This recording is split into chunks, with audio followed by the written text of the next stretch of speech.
At the 2020 Golden Globes, Tom Hanks gave the best speech for actors in terms of work life and artistic life. We're going to talk about it today.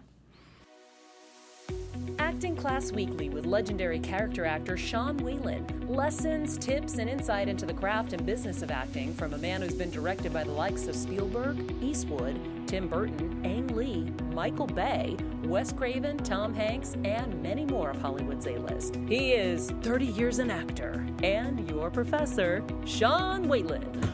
So, Roxy, let's talk about what's always the most important. The apparel, Sean. The apparel.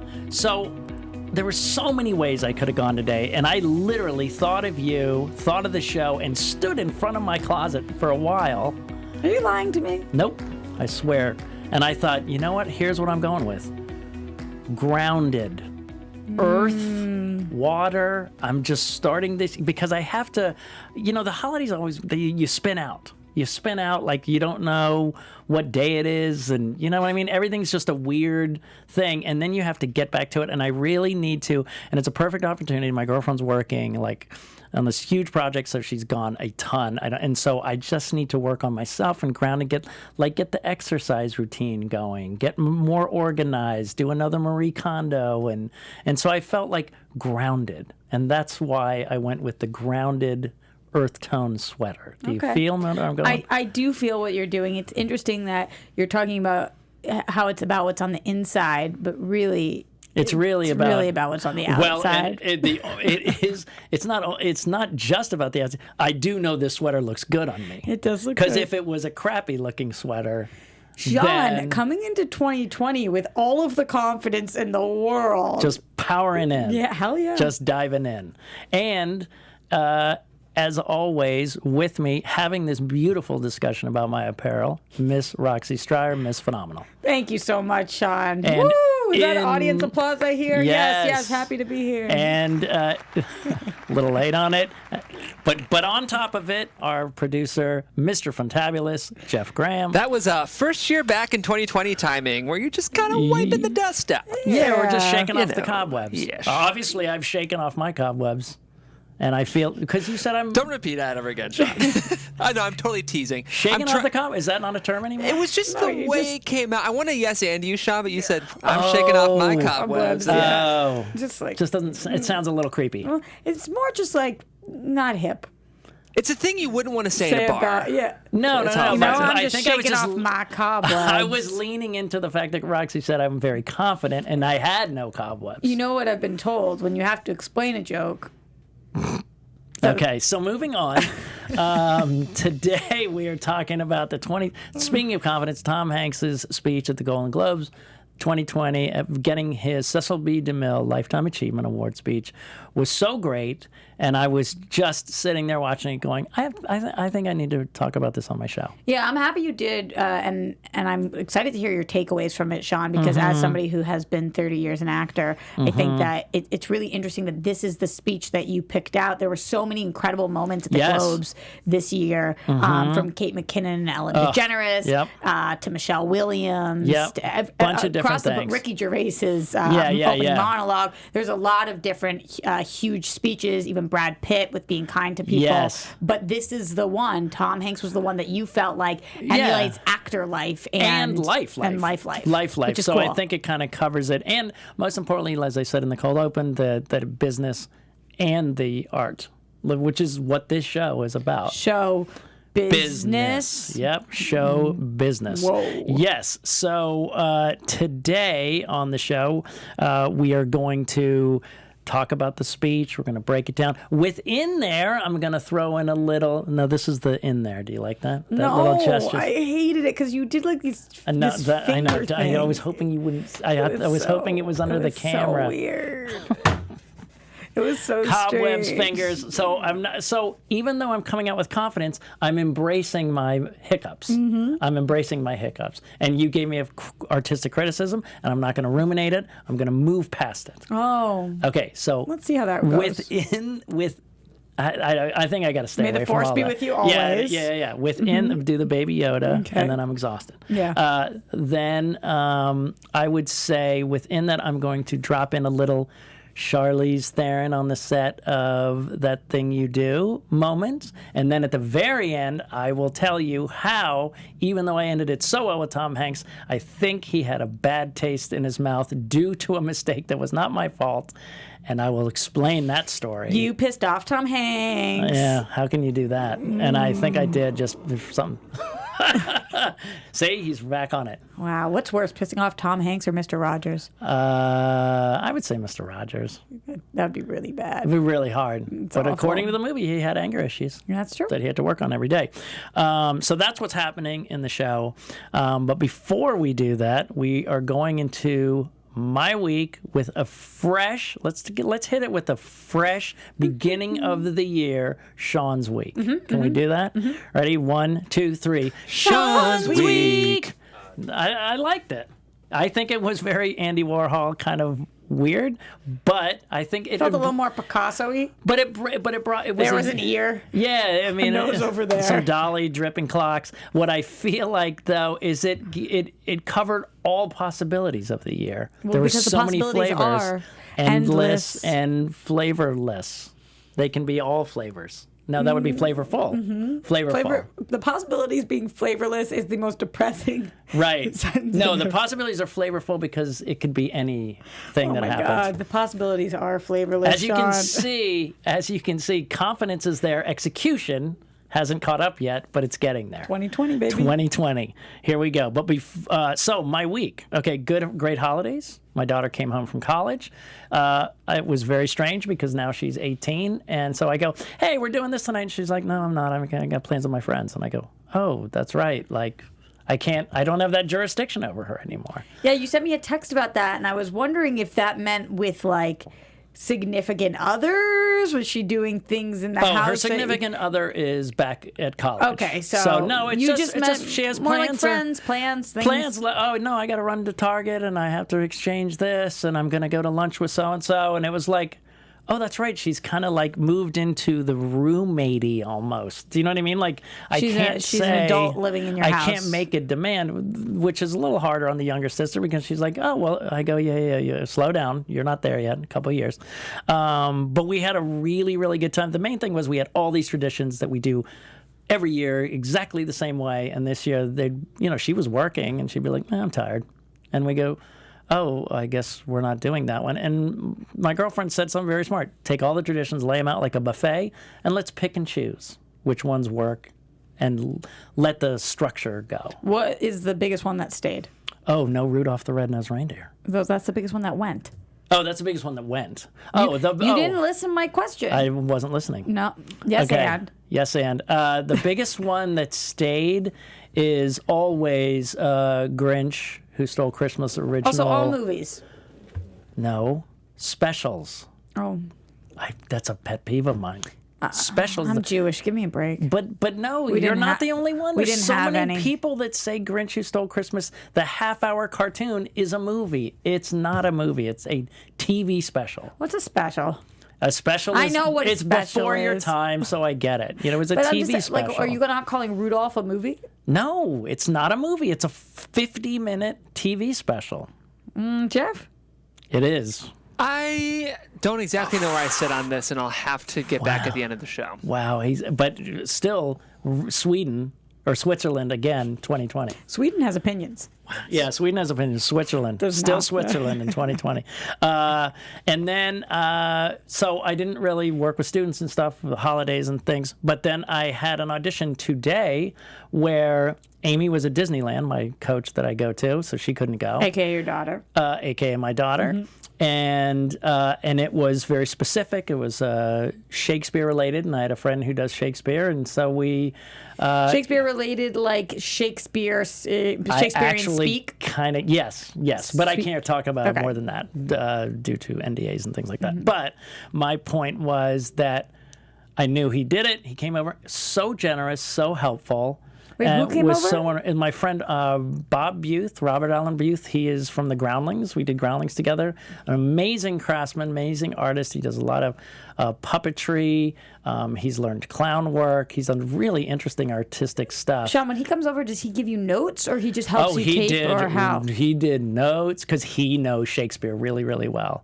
really well, and especially this play for sure. So he was How are so you helpful. about getting notes with your peers? I was from your great. peers? Good. And what's great is we're a 35-year-old friendship.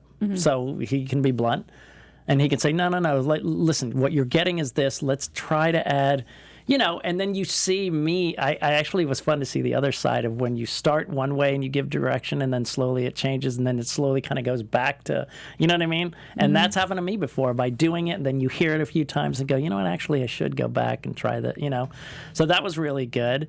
And I'm scouting Crust next week because it's hopefully going to be in the summer. Scouting? Location scouting. So next week I'm doing that. And then Hell yeah. I am doing helping this woman do these comedic videos, and I have hired my daughter Amy to be the director. And she said, listen, if I like the first couple, I will pay you and I will pay her separately.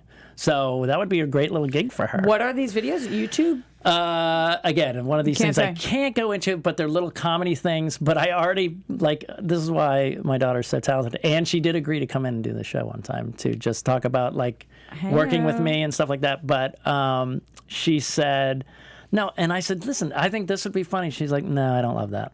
No. Next. I mean, that's why working with her is going to be so easy, because she's like, no, that's good. I like that. Or, no, let's not do that. She doesn't really know all the terms or why she goes, it hits me well or it doesn't. Yeah. And which is what a consumer should do. So. Yeah, it's really, really great. So that's what we're doing. That's the show. That's a little wrap up of my week. But we're back here on the show. We want to make this show work. Roxy, how can we make this show work the best way possible? Well, it is 2020, Sean, Yes. so I'm really excited about this because I want to hear from all of you guys at home. We want to hear from you guys at home. Absolutely. What do you want this show to talk about in 2020? What are the questions you guys have? What are the comments? What are the things that you like to hear? Don't forget, wherever you are, thumbs up, 5-star. That helps this community grow. So when you boost our algorithms, math not totally our thing, Nope. but from what I hear from the YouTube's people, it actually helps people find our videos and our audio, and that makes the community larger, which is what we are looking for. I do read and give shout outs every single week Yes. to people who have been commenting. Yep. So I'm going to pull one from iTunes this week and Okay. one from YouTube. The one over from iTunes or Apple Podcast.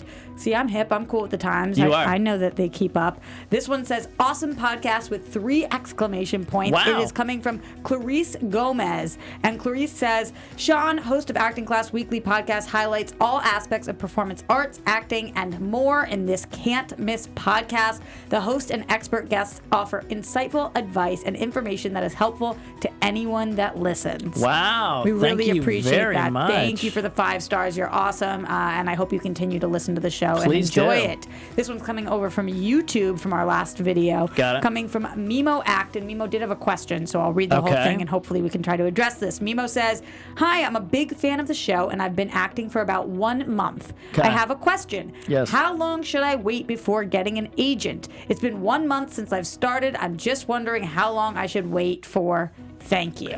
I would say, Mimo, I always go to that Steve Martin quote. Worry about being good first. Get into a class, work on that class, and get to a place where, you're not just in the beginning class. Maybe you've moved to the intermediate. Maybe I would say wait till you at least get to the advanced level of a class. Maybe that'll take you a year. Maybe that'll take you 8 months. Maybe it'll take you 6 months.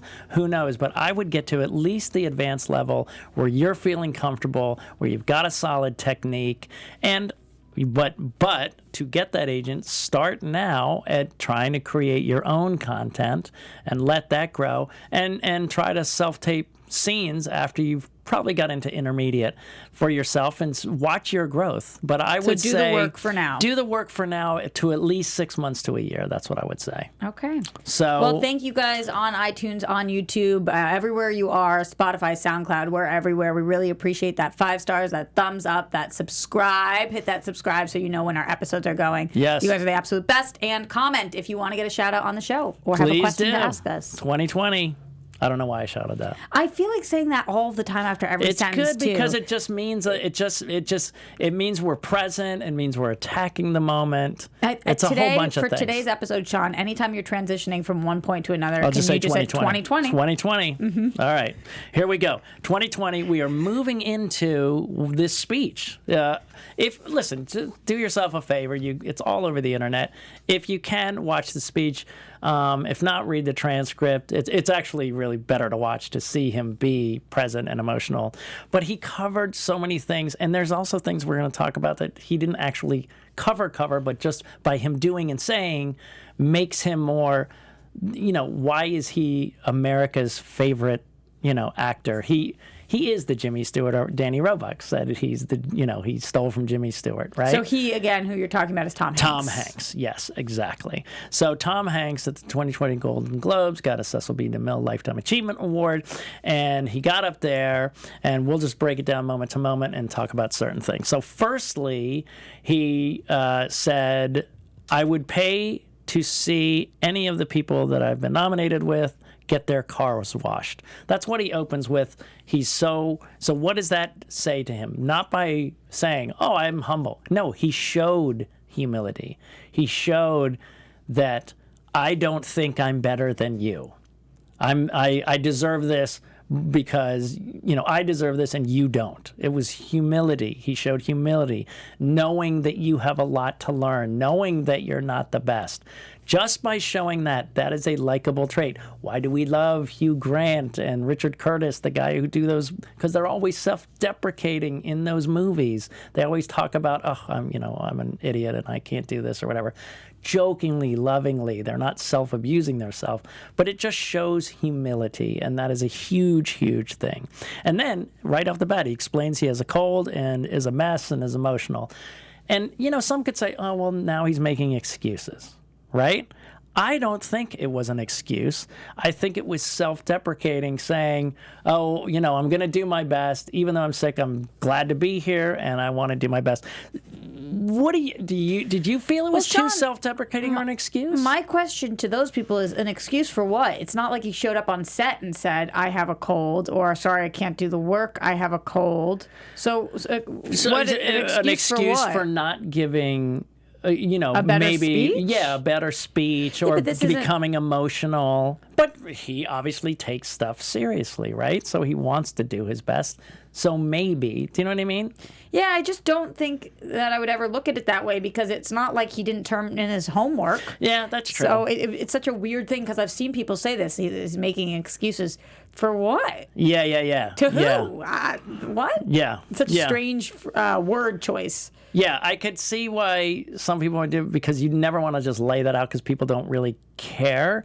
But it makes us like him. And again, it shows humility. I'm just like you. I've been drinking orange liquids for 24 hours. Also, the same way that people say, like, allergy season, am I right? I thought he was also trying to say, like, I'm not crying. This is cold. Yeah. Like, I thought it was a kind of comedic element to it. Yes, exactly. Then he goes into gratitude for his family. He got very emotional, could hardly speak. First thing about this award, he talks about his family, his connection. And what does that show us? And this is what you have to take away from as actors. We're only as good as the emotional connections that we have in terms of our family, our chosen family, our friends. At the end of It's a Wonderful Life, speaking of Jimmy Stewart, no man is it a man who is wealthy, any man who is wealthy who has friends, or something to that effect. Also, I did want to give, because he was talking about his sons and his wife so much, a quick shout out to Black Hollywood Live. Ashley Gray, one of our hosts, was talking on the carpet of the Globes to Chet Hanks, his son, who she asked, is it a lot of pressure having Tom Hanks be your dad? And he said, pressure makes diamonds.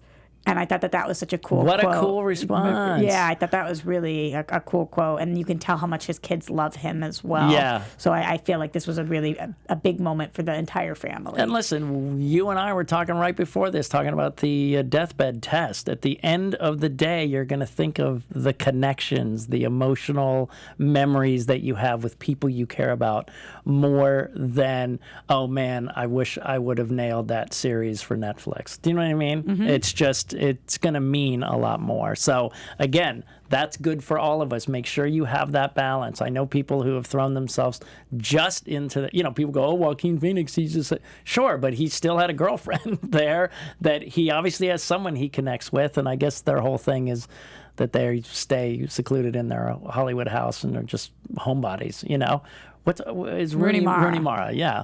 And so even that, there's still balance, even with the most artsy artist there is, Kate Beckinsale is dating Machine Gun Kelly. Did you see that? No, I did not. Random one. Continue. Very random. And then he goes into the acting, right? And he says, you are a dope if you don't steal from everyone that you've worked with. Now, this is huge, and I've talked about this on the show, and I had to do this even in a coaching recently. I said, do you know anyone in your life that's like this? It was very against type for this actor. And they said, no, I don't. And I said, what about a movie? And do you know this? And they go, oh, there's one movie, there's a person like this in that Guy Ritchie movie. And I go, good, be him. Just be him. And I go, and they're like, well, isn't that cheating? And I go, no.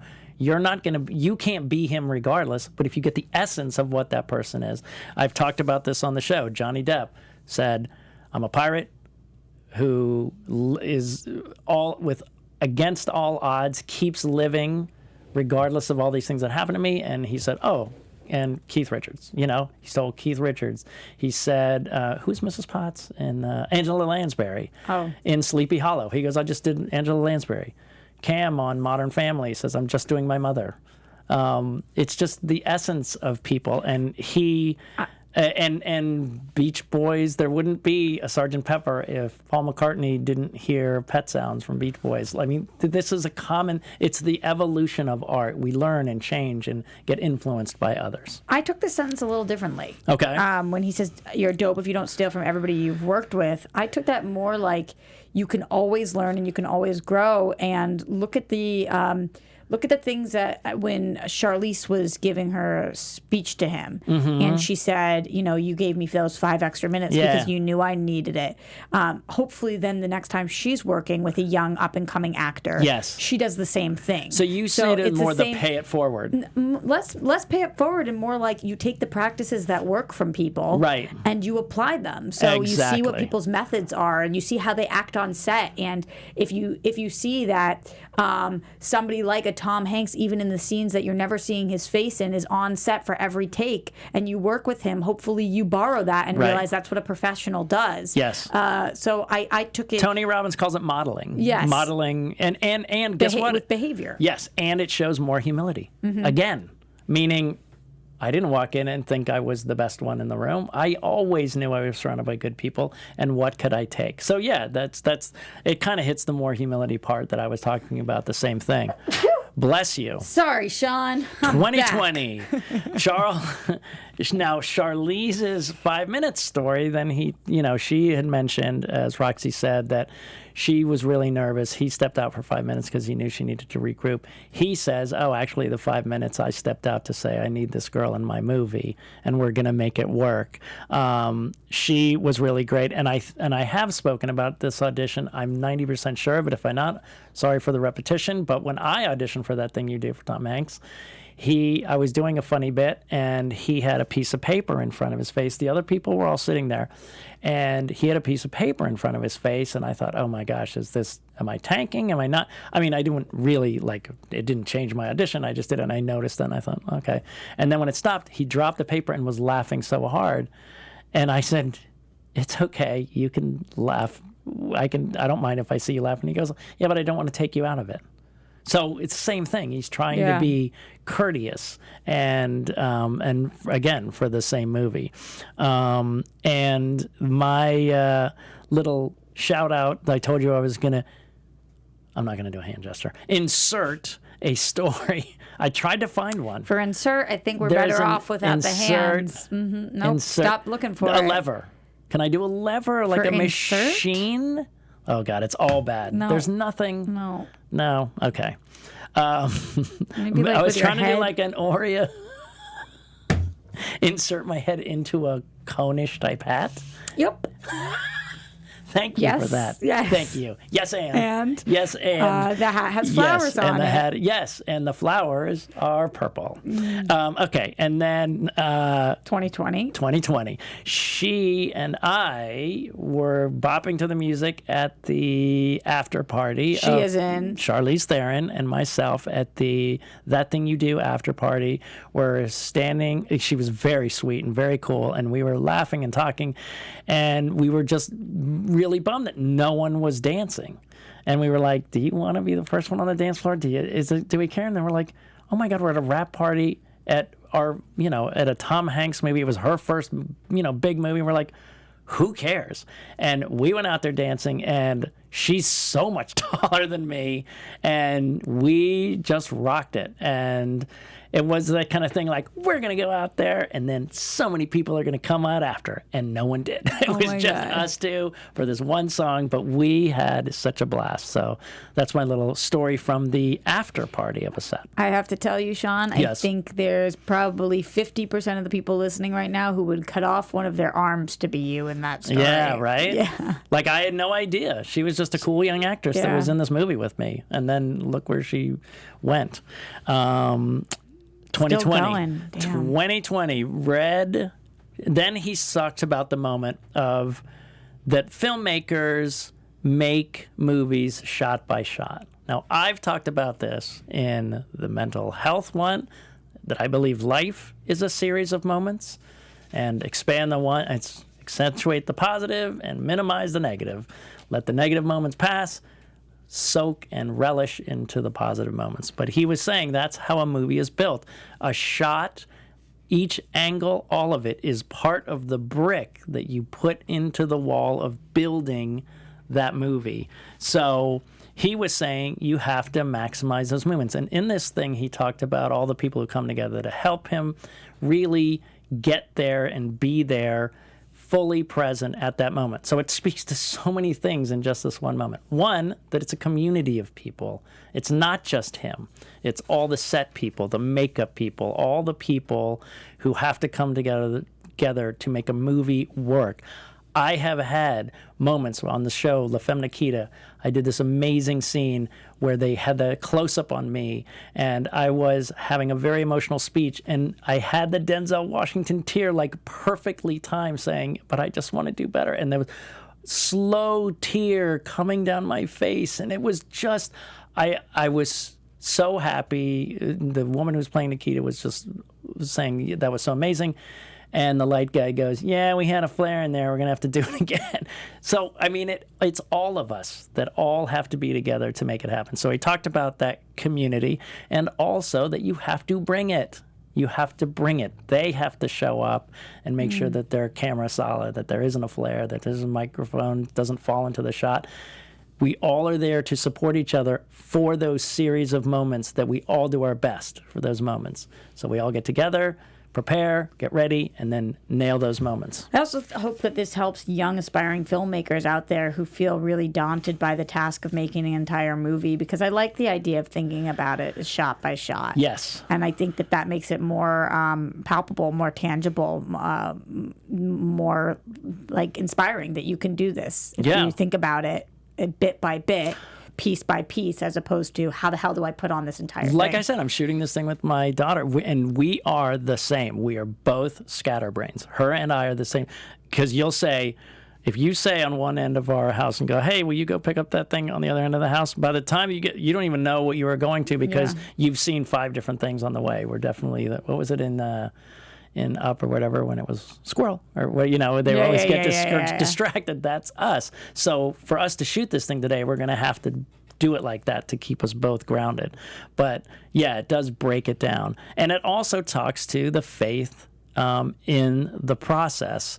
You can't get in your head. You can't be overwhelmed by the whole package. You just have to trust that each bit by bit matters and that you just want to show up. While you can't beat yourself up and be in your head, you can't get the help from all the people around you. The permanence of that moment is on film, so it has to be good. So all we're doing is doing our best as a group to really nail down this moment and all the elements. And then that's going to be a permanent piece that keeps moving through. Then he talked about that acting teacher that said, 3 things that you have to have. You have to show up on time, you have to know the text, and you have to have a head full of ideas. So much to unpack there, just that. Did you hear when he said show up on time, the amount of applause in the audience? Oh my God. Like, how insane is it? Because I'm sure that people in life, just in general, who are working 9 to 5s are be like, what? Yeah. Part of the job is just showing up on time? That seems easy. I cannot explain how many productions I've been a part of, hosting, acting, otherwise, that we are waiting. We are waiting for somebody. Yeah. Like almost every time. You're waiting for somebody, and as they say, time is money. But I just thought it was so funny that he said that, and that was like the loudest. Everybody was like, yes, yes. I worked on a production in the 90s where which made no sense to me, the star of the show, I won't say his name, but the star of the show was also the exec producer of the show. And he would show up late all the time. And you were kind of like, wait, but you're screwing yourself because you're the producer that needs to keep costs down, and you're like, I couldn't even believe it. He showed up late all the time. And I heard that since that TV show and since his reputation, he's kind of having another uptick in his later years. And, he shows up on time now. Yeah. Yeah. Because the little ego got popped, and now he's just, humbled and showing up on time and doing good work. And it's great to see his work. He's really good to see. But there's no easier way to be in somebody's good graces than to just literally show up. And I've said this 10 million times. Sometimes you don't show up on time. Sometimes you made a wrong estimate. Communicate that respectfully and say, I'm running a little late. Well, even you can take this show for a second. Sean, remember there was one time that I was not going to be here on time. But the thing was, I have never not been on time. Right. And ever since then, so you were amazing about it. Just said, no problem. Of course, I communicated with you and you understood. But if I had been late for the 5 previous times, you probably would have been like, this is a genuine problem. Do you even want to be here? Yeah. So you also need to help yourself out. Yeah. For those days that you cannot. The part I love about that the best is both of us beat each other up and say, I feel so bad for being late. And we always, on the other end, will go, there's no need. You're great. But we don't listen to it when we're never on either the other side. We'll always beat each other up if we're late, and we'll always say it's totally cool if we're not. Yeah. But why don't we do that to ourselves? I don't know. That's another episode, kids. Yeah. 2020. All right. Then the other parties, and he said, the text. Know the text. And he said, you can't just know your lines. Know the whole thing. Know the world. How can you immerse yourself into an imaginary circumstance if you don't know the world? And especially, think of how many worlds we've been blessed with Lord of the Rings, Star Wars, Harry Potter. There's worlds that they've created, and you have to know the world. For my Shakespeare thing, I had 2 very small parts, but I read the entire play to know what I was doing, to know where it fit. It did fit, even though I had, someone could have said, well, this is happening, and I probably would have been okay. It was much better knowing the full context. You have to know who you are, where you are, the entire piece. And then if you don't even have that, that's why then the actor does the work and does its own backstory to fill it in. I was just listening to Michael Caine, and I'm gonna do what you're gonna love this. All the autobiography I was listened to in the fall and winter. I'm gonna do my major takeaways. Oh, I can't wait. But Michael Caine was saying for Alfred the Butler. In what voice was he saying this? In his English. Oh, fuck. I'm not gonna try. I was gonna insert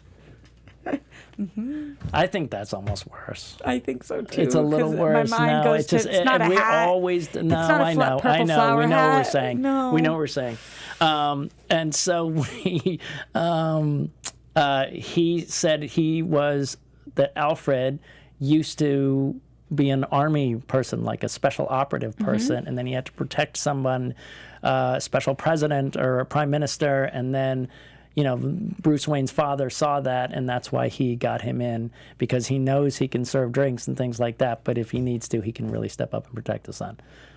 And he came up with that himself for Alfred the Butler, for the Christopher Nolan Batmans. Yeah, I mean, Amazing. there's a lot of text behind that and whatnot, but there's so many different backstories. Is that he has true? to pick and choose. Yeah. Oh, so Alfred does have some backstory. The Pennyworth TV show really dives into the military background as well. Of Alfred? Yeah, of Alfred. Okay.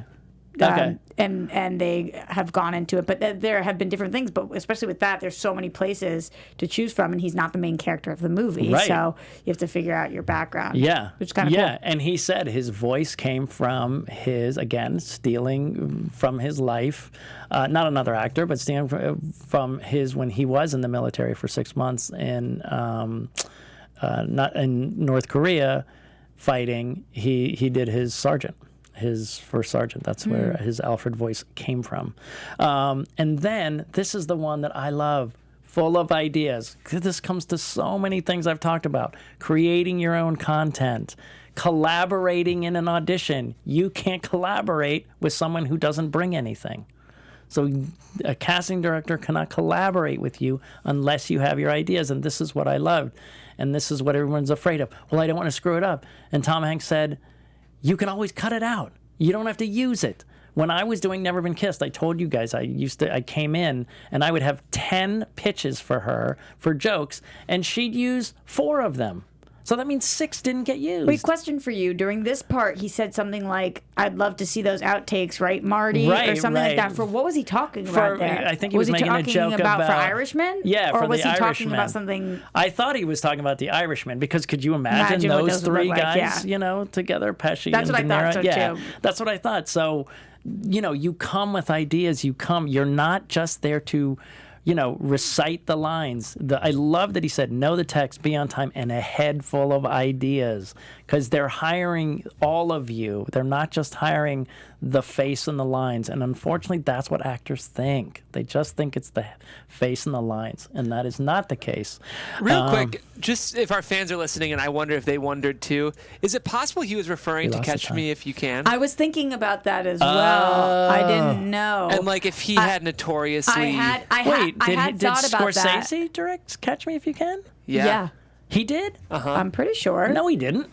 Checking now. Checking now. It was. It was directed by... Oh, sorry, Steven Produced? Spielberg. Did he produce it? He It was produced Spielberg. it. Oh, But he's produced Scorsese it? was like supposed to direct it or something. Wait, but Oh, okay. what else did Martin Scorsese and Tom Hanks work on Nothing. together? So maybe he meant as a producer, the outtakes from the movie. Maybe. Oh, You know, wait. I might be wrong on this completely. Yeah. Really? Yeah, I think it was. It's totally Spielberg, not Scorsese. Yeah. Didn't they work together? They worked No. together on something, no? Not I'll that do I some know of. research, guys. Keep posting. Okay. No, I'm really pretty positive they did. All right. all right. 2020. All right. So again, the collaborating, and then knowing the text we talked course about it's on Spielberg. time, obviously.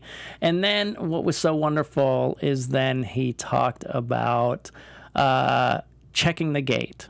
And he I thought this was said- an interesting way to close the speech out. Well, here's why I liked it. So I was shooting movies when this was a thing. You would shoot a movie, and as he said, you would get the take that you want, or they would be very pleased, and they say, "All right, good. We will move on once we check the gate." And that just meant that if the film was not corrupted by hair, dust, some kind of anomaly, and he said.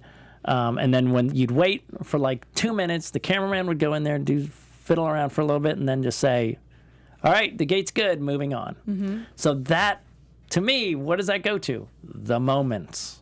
The moment's done. Move on. Let it go.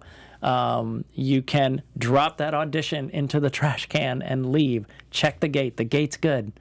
You're done.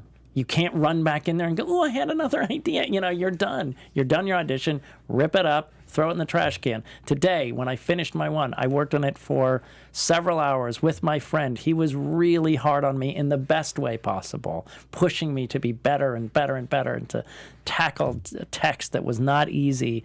And then as soon as we were done, we had a great discussion on the sidewalk, hugged. I went in, edited it real quick, sent it to my agent, and that's it. I'm done. Check the gate, move on. That's what these moments are. And it goes back to what he said, that these movies are built moment to moment. You do it, get good, make sure everything's as good as it can be, check the gate, move on. And so for him, what he's saying, so far so good is what I took from it. So far, checking the gate right now, up to this point in my life, and the gate's good, so I'm moving on. No? Well, I just didn't know.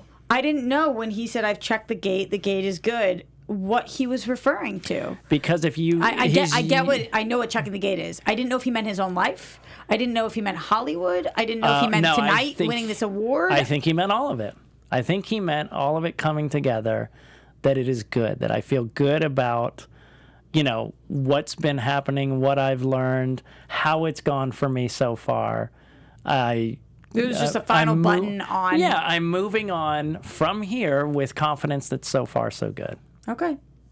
Can I just say that my down-to-earth grounded sweater, this sleeve keeps falling down, and I have to keep pulling it up. Which keeps you more even further grounded. And adjusting and adapting. Humble enough to know you have a sweater that you've got to adjust. Yeah, I mean, because there was that moment that I was just going to stand up and start screaming and throwing things because of the sleeve, but I didn't. Humility. 2020. And no, 2020, knowing when to pull up the sleeve, knowing when to let the sleeve sit on the elbow. Because the gate is good. Because the gate is good. So no one will learn a thing today, except that we have a weird hat that has flowers on it. The purple flowers. Can I check in with Mr. Funtabulous for a second? Yes, ma'am. Did we find anything? Rox, I can't find a thing.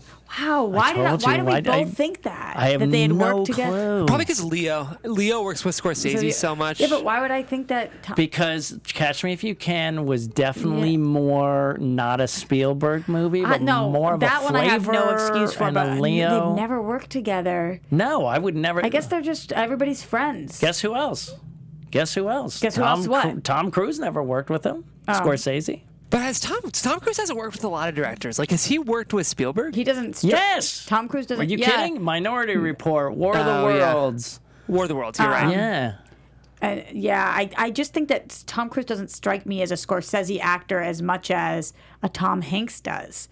Tom Hanks. I don't see Tom Hanks as a Scorsese Scorsese Tom Hanks actor. could be old timey. He could totally be the good guy, get in the bad crowd. You're right. He wouldn't be the protagonist. He would be, because Scorsese movies, the anti-hero is always the protagonist. Yeah, no, he's not that. But he's the bad good guy one. He gets killed is really always soon. the good one. The And anti-hero. He would play the antagonist who's a good guy. He, to me, could have been the Ray Romano in The Irishman. Have either of you seen it? Yes, of course. The Ray Romano, right? Mm-hmm. But even... He comes in as the lawyer, he does the thing. Right, but I say that out loud, and then when I think about it, I go... Ray Romano did great, though. Tom Hanks wouldn't be as good as Ray Romano. You think they're friends? Who? Marty and... Martin Scorsese and Tom Hanks? I'm sure they are. Because, listen, when I told you I had heat, right? Spielberg liked me, and who did I end up doing movies with? Tom Hanks, one of his good friends. Andrew Barrymore, one of his good friends. Do you know what I mean? They all know each So other. I would think that Scorsese would know Tom Hanks because Scorsese's really good friends with Spielberg, and Spielberg's... I mean, I know Spielberg and Tom Hanks they go to cruises together in the summertime and Who stuff. was the one who said we are all just in Martin Scorsese's shadow?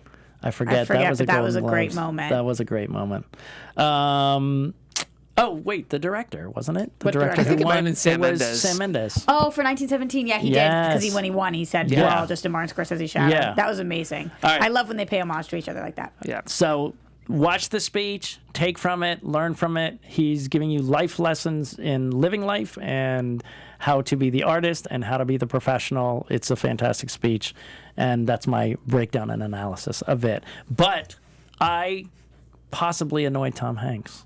And how did this happen? So Not 2020, when? No, 2020 would be 98-ish. So I had done That Thing You Do. I had done Twister. Jamie Gertz and I were friends, still are friends. We haven't talked in a while, not for a falling out or anything, just life. And Jamie Gertz and I, she was talking about, she was friends with him, and she helped me with a short film, or knew that I had done a short film that I wrote and directed, and she said, "Oh, you should definitely give an invitation to Tom." And my producer said the same thing. She knew of him in a circle. Invite him to come see your short film. See the short film. We're doing a special screening. Roger Donaldson, a big director, was a friend of mine, and so he was shooting The Green Mile, Tom Hanks, and I went up to his very famous Airstream, and there was a guy sitting out front, and I said, "Hey, can you just give this to Tom?" I mean, come on, it's an invitation to a short film. Oh, an invitation. Of course, excuse me, 2020. That I thought that it would, at best sit on his desk and at worst be tossed in the trash can right away, but why not, right? And this guy sitting out front just goes, "Hey, give him to it yourself. Go ahead and walk in." And I said, "You sure?" And he goes, "Yeah, no problem." And I walked in, and Tom is sitting there in his, the Green Mile, guard thing, going over his script quietly, and he just looks up like, "Hey, Sean." Like, what the are you doing here? Yeah. And I go, "Oh, hey," I just turned into the complete, like, "Hey, I have this short film, and Roger Donaldson said, and Jamie Gertz said that we're friends, and then maybe you should," and he's like, "Okay.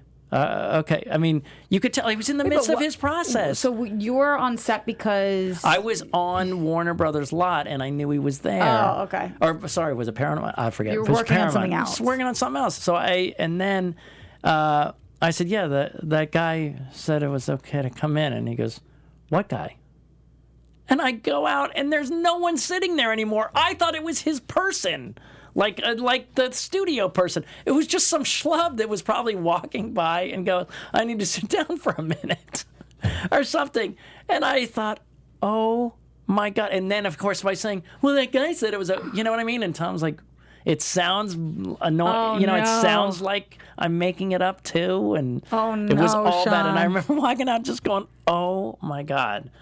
I'm so, and again, it's not that kind of thing. I can run in and go, "Hey, that guy did say there was a guy." Yeah. Like, you can't make it work. Checking the gate, and the gate was bad. Yo. And the gate was not good. Did The this gate ever was come up not- again? Never seen him since. Never seen him since. We spent so much time together. Me and Rita Wilson and my ex-wife and I and Steve Zahn and his wife, we all hung out at That Thing You Do premiere. We all had a great time together. He loved me and Giovanni Ribisi and Steve Zahn and stuff. He always wanted to come over and pal around with us and stuff like that. I mean, it was all good, and that was the last time I'd ever get the chance to see him. If you And ever what a- saw him again, would you bring it up? I don't know. I mean, I saw a screening of, I took my daughter to a screening of the one with the woman who wrote Mary Poppins, that one with Emma Thompson, the Disney one where he played Walt Disney. And we, and I saw him, and there was people walking up to him saying hi and stuff, and I didn't say hi and stuff. But Saving Mr. Banks. Saving Thank Mr. you. Banks, Yeah. I didn't say anything. So it just sucks, that's hanging out in the world. I can't believe that. And that's I'm so crappy. sorry. It's so embarrassing. Hey, we all I want to have say something moments. good to help, but I don't have anything. There's nothing to say. No. There's nothing to say, and he can never reassure me, and he probably doesn't care that much. I don't think But he then, of remembers course, your it. paranoid parts goes. He's going to go to his producer and go, "No, I never want to work with that guy again." No way he remembers it. I know he No doesn't care. way. No. But I told you that before too. No one thinks about you as much as you think about about it, yourself. yeah. So listen, that's more fun. Brutal. We're hitting the ground running with the earthy sweater, with the obstacles. That we're taking care of all our obstacles.